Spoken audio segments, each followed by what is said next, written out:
All right, let's take a look at another review. Um, Here we know that in this skill that we're looking at exponential functions and log functions, and we can identify this function as an exponential function because the variable is an exponent. So anytime that we have an exponential function, we know immediately that the domain is all real numbers. If we come down and think about what the graph is going to look like, we know that every exponential function has a horizontal asymptote, and for the basic parent function, that horizontal asymptote is the line y equals 0.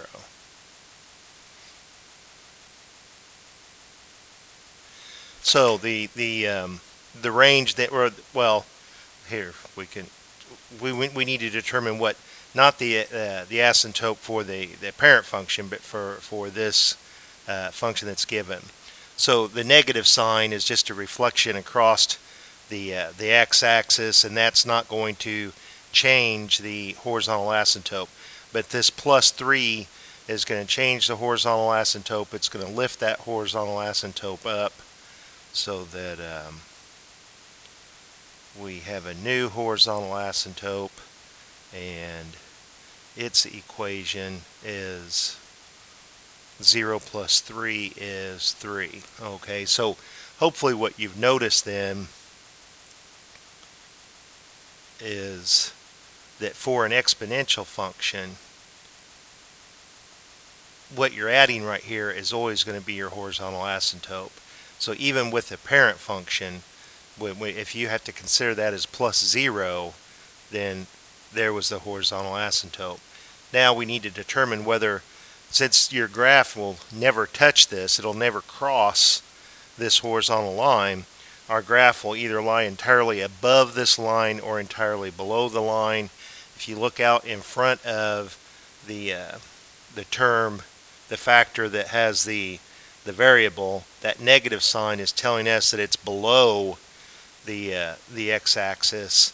So I know then that my range is negative infinity up to 3, but not including 3. Had this been positive, I would have been entirely above my horizontal asymptote, and it would have been, the minimum value would have been 3 and the max infinity. But as it is, since it's below, see, it's been reflected. Since it's below, it's like this. Alright, now the end behavior. See, again, we're going to see this 3. We see this value here, appearing here, and it's going to appear in one of these lines. Well, let's take a look. We knew that basic parent function, since 1/2 was less than 1, was a decreasing function, but it got reflected across the x-axis, and then it got lifted up 3 units. So as x is approaching negative infinity, you're on you're left of the origin.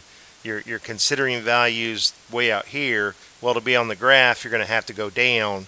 So we can see that this arrow is going further away from our horizontal asymptote of y equals 3, and the y values are going towards negative infinity.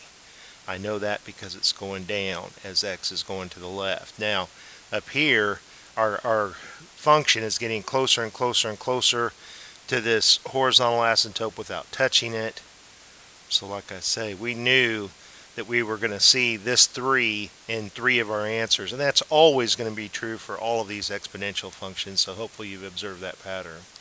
Alright, so now let's find the x-intercept and the y-intercept. From our quick sketch down here, we're expecting that there is an x-intercept, we're expecting that there is a y-intercept, so let's calculate that. I'm just going to clear everything because I don't need those other answers, and you've seen them. If not, you can pause or rewind the video.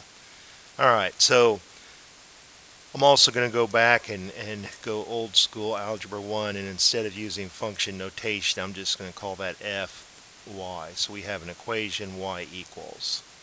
Alright, to find The x-intercept, we let y equal 0. So if we let y equal 0, we have an equation. We replace that y on the left-hand side with 0, and we have one equation in one unknown, and we solve for that unknown. We have two terms. Let's get the term that contains the variable by itself. We do that by the inverse operations. The inverse of subtraction is addition, so I added that value to each side. The inverse of an exponent is logarithm. So in order to get this variable down and by itself, I need to take the log of each side.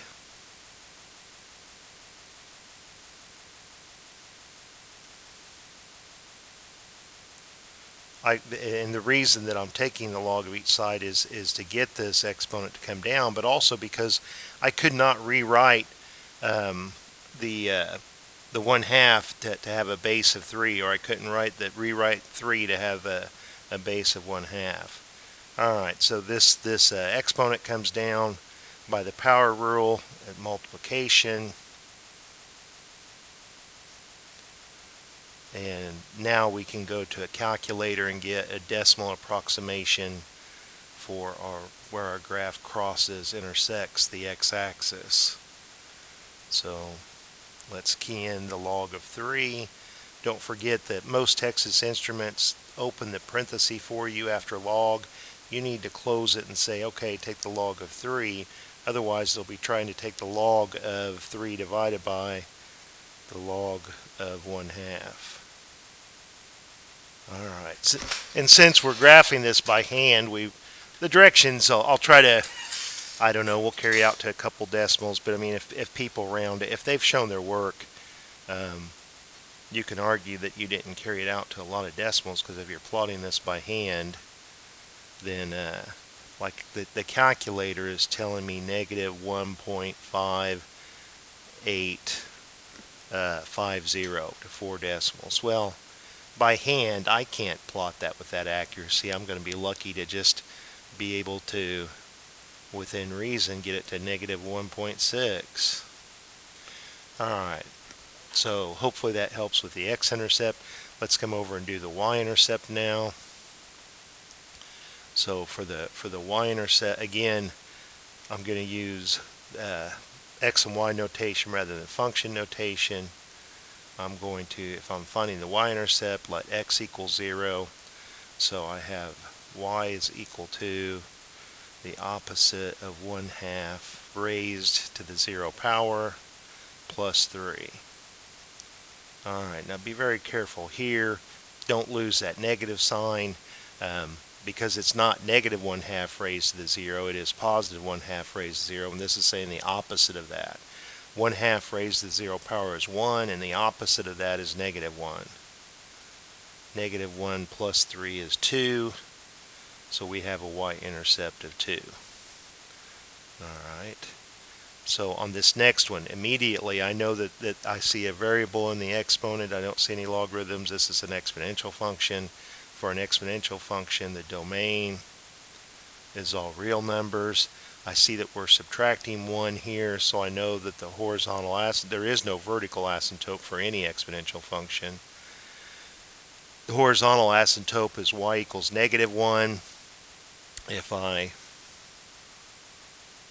now think about what's going to happen with the graph, I know that the parent function, 5 to the x, has a horizontal asymptote that's the x-axis. I know this minus 1 is going to push that whole graph down 1 unit. As far as the range goes up and down, this plus 1 that's a shift to the left is not affecting the range. Movement left or right, see, the range is a set of y values, and y controls up and down. So that negative 1 is what had affected my range. The base of 5 is bigger than 1, so it's an increasing function. Our basic sketch is going to look something like that. So because there's a positive sign associated with in front of this term that has my variable, I know that my graph is entirely above my horizontal asymptote. So the range this time, it has a minimum value of -1. Well, it doesn't actually achieve that minimum value. -1 up to positive infinity. When we look as x approaches negative infinity, you're to the left of the origin, and as you're moving to the left, the y values are getting closer and closer to -1. So again, we see whatever is being added or subtracted. This is being subtracted. This -1. We see it in three places. We see it here. We see it here. We see it here. And that's going to be true for all of these exponentials. That's a nice pattern to help you on a test or a quiz to recognize that. From my sketch here, I'm anticipating that my graph does, because of the shift down, it is going to cross both the y-axis and the x-axis. So let's come in just as before and figure out what those values are. Instead of using function notation, some students find it easier to use xy notation, because down here to find the x-intercept, it's easy to remember to let y equal 0. So we've got 0 is equal to 5 to the x plus 1 minus 1. Let's add 1 to both sides. I like to write my variable on the left. Now here, last time when I had an exponent in the variable, I knew that the inverse operation of an exponent is a logarithm, and I took the log of both sides, but it was because I had a 1/2 and a 3 and I couldn't rewrite the bases. Here on the left I have a base of 5, and for this number 1 I can actually rewrite this number 1 to have a base of 5, and some students might find that easier than taking the log of each side. 5 to the 0 power is equal to 1. So now I know that students, say that the 5's cancel, but that's an incorrect interpretation. Both the logarithm and the exponential function are what we call one-to-one functions. So if these numbers are the same and the bases are the same, we can conclude that the exponents have to be the same. So if x plus 1 is equal to 0, then x has to be -1. You can't always do that. You can't always rewrite this with the same base, but when you can, it's a quicker and easier solution. Alright, so let's take a look at the y-intercept. To find the y-intercept, we let x equal 0. So we have y is equal to 5. Well, 0 plus 1 is just 1. So this is 5. This first term is 5, and 5 minus 1 is 4. Alright. Now I have a different function. I have a log function.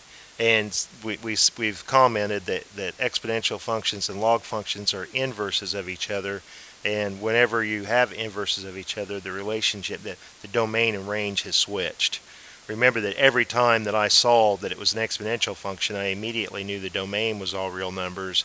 That has switched. Domain and range has switched. So now when I see a log function, I immediately know that the range is all real numbers. Now, I can't come up to this plus 4 to this term and immediately say it's the asymptote, because remember, if everything has changed, my horizontal asymptote has now become a vertical asymptote, and it's have an equation x equals. So it's the transformations inside the parenthesis that is going to affect the domain, because it was outside of the parentheses that affected the domain of the exponential. So now it's switched, so you go to the inside. So you have to, and you can't, you've got to be a little bit careful with the reflections and stuff too. And remember, the effects, the transformations on the domain is kind of bizarre in its behavior.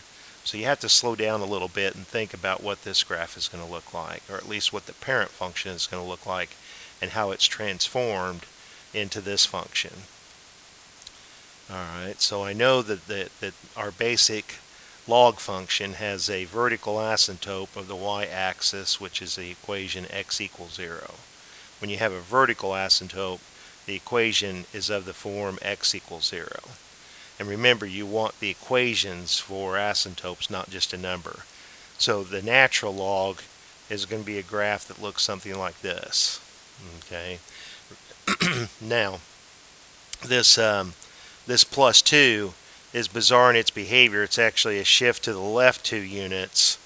So our new graph is, like this, and then it's been lifted up 4 units. Well, going up 4 units is not affecting the x coordinates and stuff. It's the domain is just a shift left and right. So this plus 4 isn't going to come into consideration when I'm trying to determine the domain. This plus 2 is bizarre in its behavior. It's a shift to the left 2, which means that vertical asymptote also shifts to the left 2. 0 minus 2 is a negative 2. So my vertical asymptote is going to be the opposite of this value if there's a positive sign in front of that x. If there's a negative there, then you have a reflection going on, and you take the opposite again, But anyway, we'll talk about that if that comes up in future problems. I see this horizontal asymptote of negative 2. I know that that's going to appear now. That negative 2 is going to be in my domain. I have to determine, is my graph entirely to the right of my vertical asymptote, or is it entirely to the left of my vertical asymptote? Well, we've already sketched it and recognized that the shift to the left, that it's to the right. The one thing that's common about the x-coordinate of every point on our graph, you'll never find an x-coordinate that equals negative 2. You'll never find an x-coordinate that's less than negative 2. All of the x-coordinates are going to be bigger than negative 2. Alright. Let's find the x-intercept and the y-intercept, and we do it exactly the same way that we do for all functions. For the x-intercept, you let y equal 0, and for the y-intercept, you let x equal 0. So, actually, because they're not asking me to match the graph, I didn't even have to consider the plus 4 in these previous answers, because I knew that my range was already going to be all real numbers, and lifting it up or down doesn't change that, and lifting it up or down doesn't change the set of x's. So I didn't have to consider the shift up when I'm answering these three things. Now, the shift up, this blue line is going to be shifted up, and that is going to have an effect on both of my intercepts, but I don't need the picture to find those. I can find these two algebraically. So let's clear this. Let's get rid of these lines so we can have some space to work. Let's go back and use our old school notation of x and y. To find the x-intercept, let's let y equal 0. So we've got 0 is equal to the natural log of x plus 2 and then plus 4. We've got two terms. We want to get the term that has our variable by itself. Let's subtract 4 from each side. In other words, this guy has to be the opposite of 4 for them to add up to 0. Now I've gone pretty much as far as I can go with our normal properties of equalities on adding and subtracting to both sides. So now I have to think the inverse operation of a logarithm is an exponential. So I want to rewrite this from log form to exponential form. I also have to recognize that the notation for ln means natural log, and that many students prefer to even write it as log base e to emphasize that so they know what the base is, so they don't forget. So if I change this to exponential form, the base is e. This base has some exponent associated with it, and I know the pattern that the logarithm always equals the exponent, so this negative 4 is the exponent. That's equal to my argument, x plus 2. Inside the parentheses, they typically refer to that as the argument. And if I subtract 2 from each side, then I'll have, this is a number. I can go to the calculator and get a decimal approximation for it. That e, you'll find on most calculators, if you hit the upper left button, which might say shift or second on your calculator, it gives you a second board of keystrokes. It's on the face of the calculator. Each button kind of serves a dual purpose. So when you push that, you're using the things. If you look on the LN button above that, probably says e to the x on your calculator, or e with a caret, indicating that you key in the exponent. So if I hit my e and then I hit negative 4, don't forget to close the parenthesis, because this minus 2 is not part of the exponent. So you've got to close that parenthesis after the exponent and then subtract 2. And if I carry this out to 4 decimal places, I've got 98.17. Well, there's no way that I'm going to be able to graph an x-intercept with that. So I'm just going to, the 1.98, my goodness, that's so close to -2 that I'm just going to call this x-intercept -2. Some students prefer to write the coordinates of the x-intercept, and I don't have a problem with that. That's a nice visualization, or at least to recognize that you're saying the same thing there. Alright, so now to find the y-intercept, we let x equal 0. So we have the natural log of 0 plus 2, which is just 2, plus 4. So if we go to the calculator, it'll tell us what we have. The natural log of 2, and again, close the parenthesis and then add 4. If you do that, you should get 4.6931, but let's just round it to 4.7. If someone even rounded it to 5, I wouldn't have a problem with that, but let's round it to a single decimal point. Alright, so there's our number 3. I think previously on your paper I had misnumbered this and actually had called this problem 3, and this was another problem 3. Sorry about that. Alright, so we have another function. We can look at it and see that we have a log function, not an exponential. For every log function, I immediately know that the range is all real numbers. I want to think about what my graph of my parent function looks like and try to determine the asymptote, because that'll help me to get the domain. I do know that there is no horizontal. There is exactly one vertical, so it's of the form x equals some number, so I know that going into it.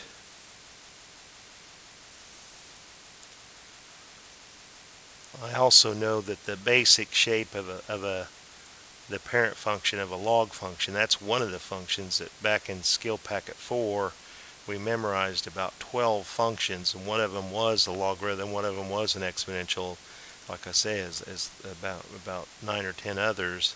The log function has a basic shape like this. Okay. As far as the domain, I'm interested in left and right, the set of x's. That -4 is going to shift this whole thing down 4 units, which is not going to have an effect on the domain. So I can scratch that out and not even consider it. The -5 is bizarre in its behavior. It's actually a shift to the right. So I know that if I go to the right 5 units, that I'm at x equals 5.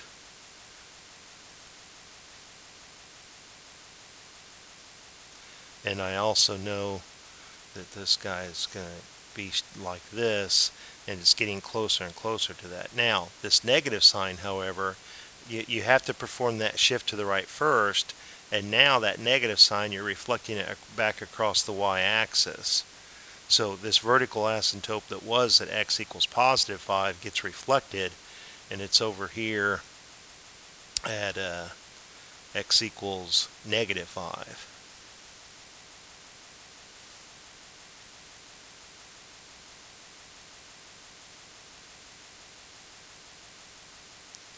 And this also gets reflected, so it's a mirror image, so it's going like this. So I can see from my picture that my graph is not going to cross the y-intercept. I know I can algebraically support that, but I know from my sketch right here that I'm not going to have a y-intercept. I am going to have some x-intercept, so let's go and figure out what that is.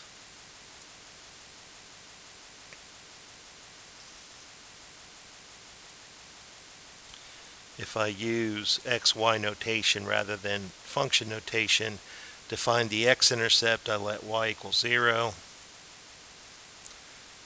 And I have 0 is equal to the log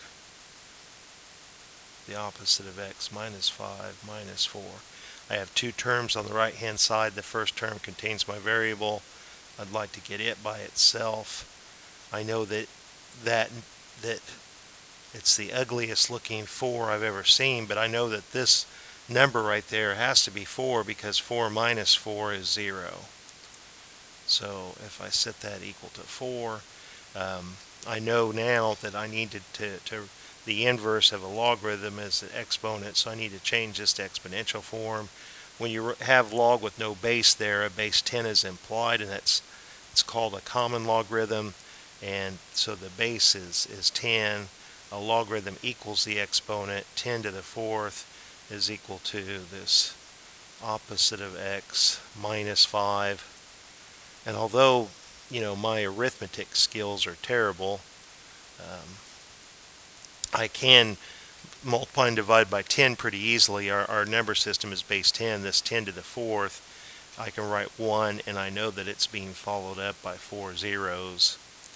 And I know that to get this first term by itself, I'll add 5 to each side. And so I've got 3 zeros, then 5. And then if the opposite of x is equal to that, then x is equal to negative 10,005. And many of you did not like having that small, that x-intercept being that far away from the origin to the left. But with a base 10, hey, that's to the fourth. I mean, those exponents grow really, really fast, or they get small really, really fast, depending on whether the exponent's positive or negative. That is the correct answer. All right, let's move on. We knew from our graph that we weren't going to get a y-intercept, but let's go ahead and see if the algebra supports that. Maybe you just didn't make the connection or think to look at the graph or didn't trust the graph. So let's let x equal 0. We're not using function notation, we're using xy notation. So we've got the log of, well, the opposite of 0 is 0, and 0 minus 5 is a negative 5. And we've got a problem right there because we know that we can't take the log of a negative number. So that's undefined. So that supports the fact that there is no, if x equals 0, there's not a corresponding y value. If you input 0, you get an undefined output, so we don't have a y-intercept. Alright, let's continue. I believe now we have the matching portion of these, so let's take a look at it. Let's get a picture of all of our possibilities, and we'll see if we can't whittle it down and figure out which of these. For number 5, we see that we have an exponential function. The variable is an exponent. We see that the base 2 is bigger than 1. If needed, if you're not aware of the basic shape, you can always plug in a couple of values into the function. A negative value, 0, and some positive value is typically good. When the exponent is negative, that'll flip that, and the reciprocal of 2 is 1/2. 2 to the 0 power by definition is 1, and 2 to the first power is 2. And that's probably going to be more than enough for us to pick. We can see that this graph is going through 0, 1. This graph is not.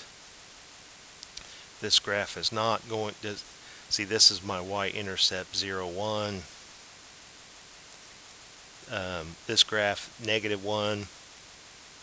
I'm looking for a graph that's passing through the point 0, negative 1. Here it's not passing through 0, 1. This one maybe I said that wrong. This one is passing through 0, negative 1, and I'm looking for one that's going to pass through 0, 1. Now this one is passing through 0, 1. So as far as that y-intercept, these are the two graphs that have the correct y-intercept. At 1, 2, at 1, 2, you can see that graph A is passing through the point 1, 2, and here this has an x-intercept at 1, this is 1, 0, so it's not this. And I also know that since 2 is bigger than 1, that it's an increasing function. I can see that this guy is a decreasing function. I know then for certain that the problem number 5 matches to graph A. And I believe that these other graphs are all going to be a transformation from that graph. So let's look and see if that's the case. I suppose it could not be, but most likely. Alright, so 2 to the x, but here I see two transformations. The minus 2, it's bizarre in its behavior. That's a shift to the right 2 units. The negative sign is a reflection, and since it's the opposite of x controls left and right, the reflection is across the y-axis. And that's the order that we do these, to the right 2 and then reflect. So if this point is moving to the right 2, then this whole graph is moving to the right 2. And after my first transformation, I would have a graph like this. But now to reflect that across the y-axis, this point at 2, 1 now is at negative 2, 1. So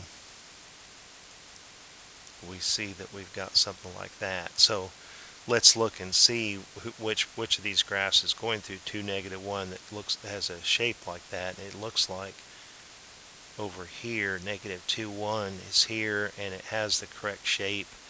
So it appears to me that if I compare the graphs of A against the graph of C, that I can obtain the graph of C if I shift the graph of A to the right and then reflect it across the y-axis. Alright, so let's move on and take a look at the next one.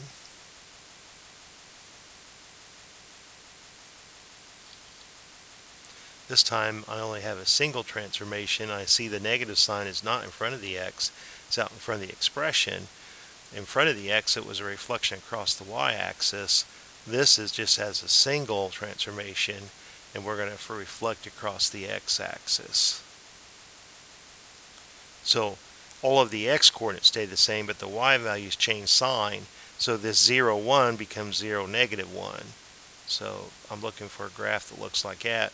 What used to go up is now going down. It reflected across the line, across the x-axis, the line y equals 0.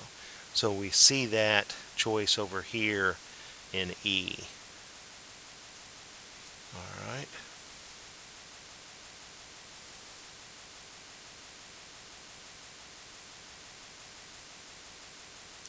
Here I have two transformations going on. One is a transformation on the x variable and the other on the y variable. So we come in and we do our transformations on x before we do the transformations on y. The x's are bizarre in their behavior and the order of which you do it. You look at the addition before multiplication, or the addition or subtraction before multiplication or division, which is not the same order of operations that you learned when you did arithmetic. So that's why I say everything that's affecting the x coordinate is kind of bizarre in its behavior. So we have a shift to the left and then we have a reflection across the x-axis. And remember that 2 to the x was choice A, that parent function. So if we go to the left 2, let's take that y-intercept and go to the left 2. We can take this point 1, 2 and go to the left 2, and we know that moving to the left, our graph would look like that. If we reflect that across the x-axis, then what went up now goes down, and we're going to have a graph that looks something like this. So it appears to be choice E, right? Yeah, this guy that's up at 0, 3 is now at 0, negative 3, so I kind of didn't. Alright, So there we go. You know, when you're doing just a rough sketch, sometimes you don't go through all the points you kind of need to go through. Be careful about that. All right, what more do we have?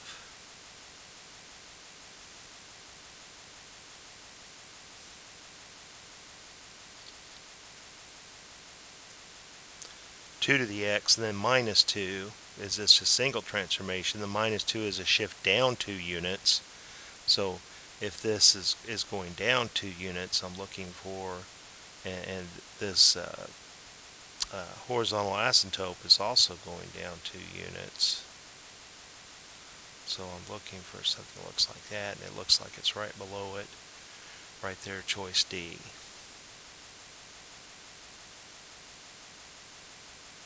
And the last one here.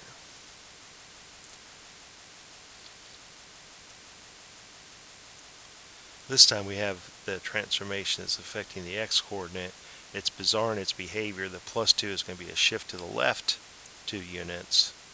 So I'm looking for something that has passed through negative 2, 1, right next to it, right here on B.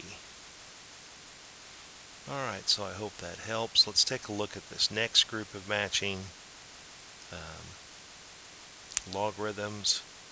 But see that the transformations are all the same that we spent so much time in Skill Packet 4. Remember that we looked at these before our Christmas break, and then when we came back after our Christmas break. So we spent a lot of time on function transformations, but that's because the payoff is pretty good.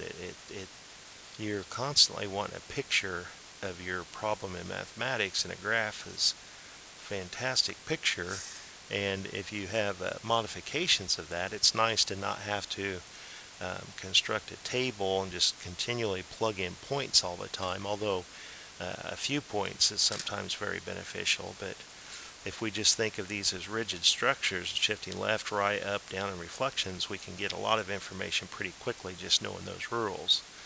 So here we have a log base 10. It's a basic logarithm. It's the reflection of 10 to the x across the line y equals x. The domain and range have switched from an exponential function to a log function. My horizontal asymptote for an exponential function has now become a vertical asymptote.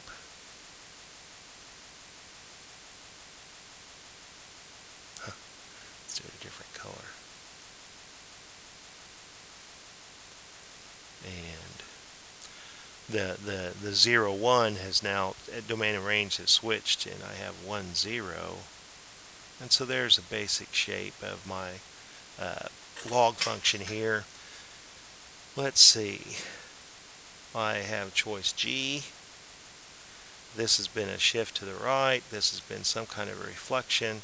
This is a shift and a reflection here in K to the left.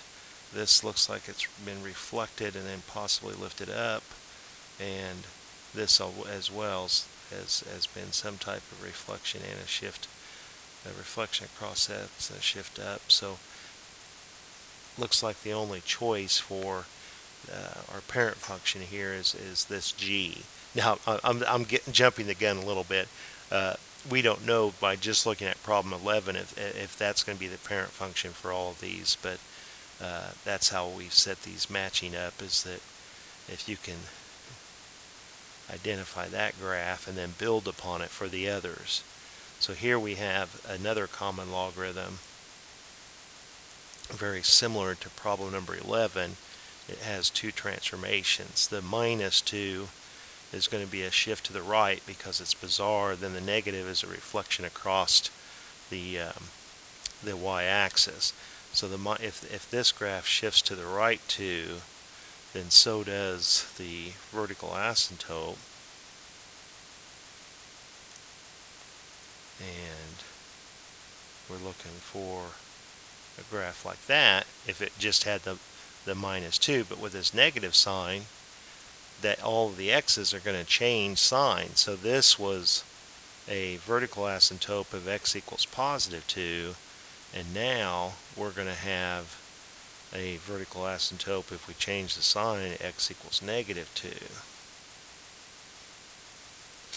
And this this graph that was going like this is now reflected also across the y-axis, and that was a positive 3, so I'm going to be at a negative 3, and I'm looking for something like that. So a vertical asymptote at negative 2 that has that shape looks like it's down here in K right below it. Alright, because see, here's the vertical asymptote of negative 2 and the negative 3, 0. It's got to be this K. Alright.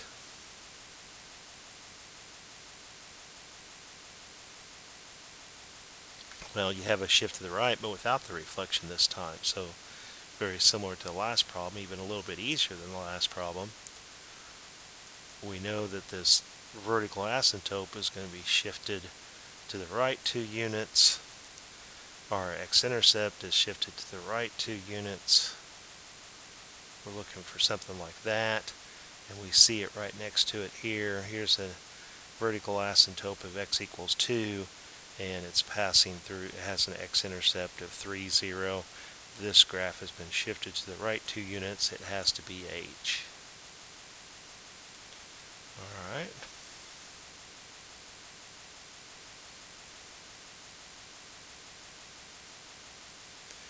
We're taking this common log function, and the plus 1 is simply lifting it up 1 unit. Alright. So my x-intercept is easy to read, that coordinate's 1, 0. If that's been lifted up 1 unit and the rest of the graph is the same, I'm looking for something like that.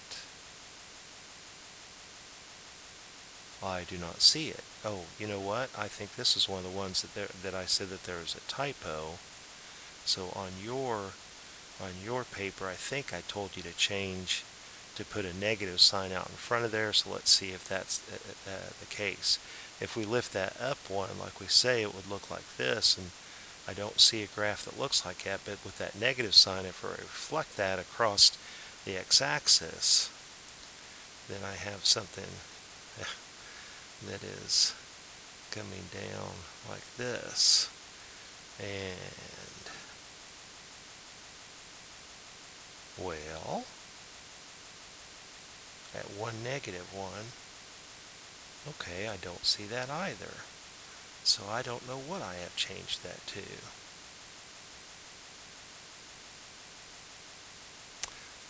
I'm wondering that if this guy, if I tried to correct it right before I started the video and couldn't remember the correction. So maybe, let's just guess here, what if this were the opposite of the log of x minus 1? Then that would go down 1 unit. No, I would reflect first and then go down 1 unit. I don't see that. I'm going to skip this. I apologize that because I know there was a typo. I don't see it there. Alright, and it's still pretty early in the morning, so maybe I'm just not thinking straight.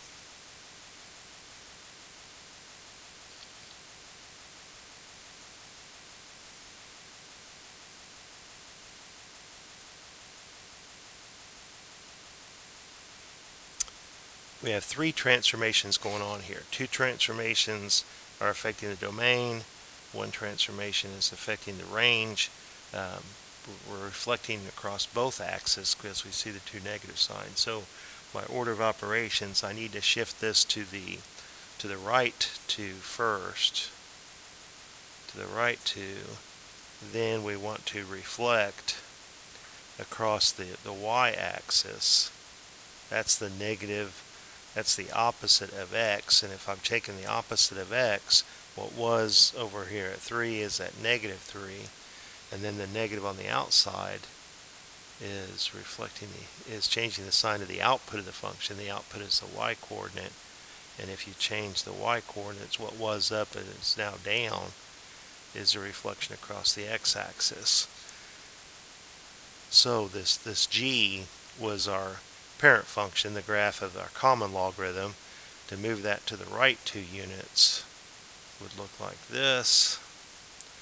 to reflect that across the y-axis. Well, when we move that to the right, our vertical asymptote also moved to the right at x equals positive 2 to reflect it across the y-axis. Now my vertical asymptote is at x equals negative 2, and like this guy, this 3, 0 is now negative 3, 0.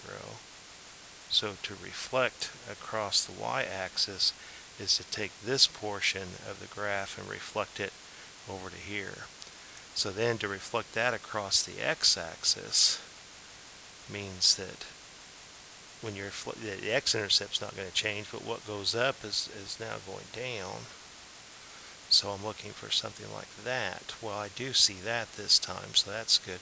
This x equals negative 2 is a vertical asymptote, and now this graph going towards that, getting closer and closer, never touching, that has an x-intercept at negative 3. That's at negative 3, and this is at negative 3. So this has to be choice M, like Michael, and we're back on track.